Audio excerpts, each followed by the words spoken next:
Salut à tous, petite pensée du jour aujourd'hui. J'entends énormément, que ce soit les enfants ou les adultes, dire ouais, ce cheval-là il sert à rien, ce cheval-là il sait pas sauter, ce cheval-là il sait pas ci, ce cheval-là il sait pas ça. Le problème, c'est qu'arrive instamment, il faut se poser les bonnes questions. Est-ce qu'on lui a appris de la manière correcte? Déjà d'une, est-ce qu'on a déjà pris le temps de lui apprendre?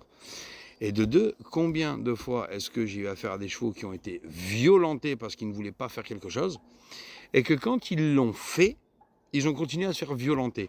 Le problème qu'il y a, c'est qu'un cheval, vous lui demandez, il doit de suite avoir une réponse positive. Si en lui demandant quelque chose, vous continuez à lui tirer dessus, à lui mettre des coups de talon, des coups de cravache, le cheval ne va pas comprendre. Il va se dire, ben, ce que je viens de faire, c'est pas bien du coup. Et quand vous créez, que ce soit pour l'obstacle ou le van ou pour plein d'autres trucs, que juste avant d'y arriver, ben, ils se font taper dessus, vous leur montez une zone de stress, ce qui fait que au final, ils vont s'éloigner de plus en plus de l'objectif, donc de votre objectif, ce qui fait que le cheval n'ira plus jamais ou très difficilement vers l'obstacle ou vers le van ou peu importe ce que vous voulez lui faire.